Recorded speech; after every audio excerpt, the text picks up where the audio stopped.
সব পুলিশ কিন্তু অপরাধী না। পুলিশ বলতে গেলে ওরা সরকারের কথায় চলে, যখন যে সরকার উঠবে তারা সেই সরকারি কথায় চলবে। যেহেতু আমি নৃত্যশিল্পী, আমাদের মনে সবসময় বিভিন্ন রং লেগেই থাকে, আনন্দ অনেক কিছু। আর বর্তমানে যে আমরা দেশটাকে নিজেদের ছাত্ররা যেসব মিলে ছাত্রছাত্রীরা একসাথে দেশটাকে স্বাধীন করে নিল, এটা আমাদের দ্বিতীয় স্বাধীনতা। যেভাবে আমরা কাজ করেছি সেটা আসলেই অনেক অনেক খুশিজনক, এবং সবাই যে এত আনন্দ করছে এবং আশেপাশে আমাদের যে শিক্ষার্থী বন্ধুরা, আমাদের ভাই বা বোন যারা আছে তারা একসাথে কাজ করছে, এটা আসলে অনেক আনন্দজনক। আমি সত্যি অনেক গর্বিত বা অনেক ভালো লাগছে এইভাবে কাজটা করতে পেরে। আচ্ছা, আমি একটা কথা বলি, আমার বাবা একজন পুলিশ। সব পুলিশ কিন্তু অপরাধী না। পুলিশ বলতে গেলে ওরা সরকারের কথায় চলে, যখন যে সরকার উঠবে তারা সেই সরকারি কথায় চলবে। এটা ব্যতিক্রমীভাবে সরকার যদি ওদেরকে বলে তোমরা রাস্তায় গিয়ে ওদেরকে মারবে, ওদের এটা ওদেরকে করতেই হবে। আমার বাবা একজন পুলিশ, কিন্তু আমার বাবা কখনো ছাত্রদের গায়ে বা গুলি চালায়নি, আমার বাবা সেখানে যায়নি।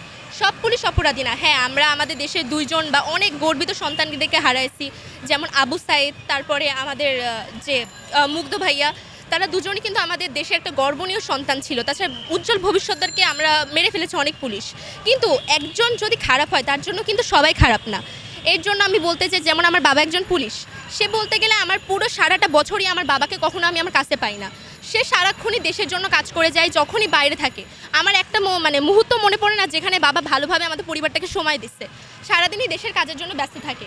তো আমার মনে হয় কি যে একটা পুলিশের জন্য সব পুলিশকে অপরাধী বানানো ঠিক হবে না, সবাইকে আগে বোঝা উচিত। আর আমাদের বাংলাদেশের পুলিশরা কিন্তু যেমন ট্রাফিক নিয়ম বানায় আর সব কিছু সামলায়, আর বিভিন্ন যখন অপরাধ ঘটে সেখানে কিন্তু পুলিশরা গিয়ে অনেক কিছু আটকাতে পারে। তবে হ্যাঁ, কিছু কিছু পুলিশের জন্য এটা অতিরিক্ত খারাপ, আমি সত্যি দুঃখ প্রকাশ করছি।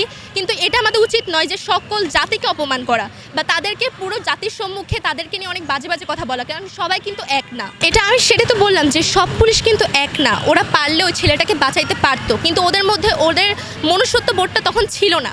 ওদেরকেও ভাবা উচিত ছিল যে ওদের পরিবারেও কোনো সন্তান আছে বা ওদেরও শিশু একদিন এভাবে দেশের জন্য কিছু করবে। তো কিছু কিছু পুলিশের জন্য আর কি এরকম হচ্ছে। আমাদের উচিত ছিল তখন যদি ওরা ওই ছেলেটাকে বাঁচাতো, তাহলে কিন্তু আজ আমাদের এই বাঙালি গর্বিত একটা সন্তানকে পাতো, আর ভবিষ্যতে বাংলাদেশ আরও উজ্জ্বল হতে পারতো। এর জন্য আসলে অনেক বেশি ভালো লাগছে। যেমন এই কোটা ছিল, এই কোটার জন্য কিন্তু অনেক মেধাবী শিশু চাকরি পেত না।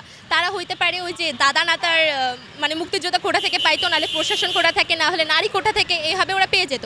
কিন্তু বর্তমানে যখন কোটাটা উঠে গেল, মেধাবী অনেক শিক্ষার্থী তারা সুযোগ পাবে এবং তারা ভবিষ্যতে বাংলাদেশের জন্য অনেক কিছু করতে পারবে, আবার নিজেদের জন্য অনেক কিছু করতে পারবে। এটি সত্যি আনন্দজনক, অনেক বেশি ভালো লাগছে। আর এটা যে আমরা নিজ থেকে যে স্বাধীনতা অর্জন করলাম সেটা সত্যি প্রশংসনীয়, এবং আমি খুবই খুবই খুশি আমার ভাই বোনদের জন্য যে ওরা এই কাজটা করতে পেরেছে।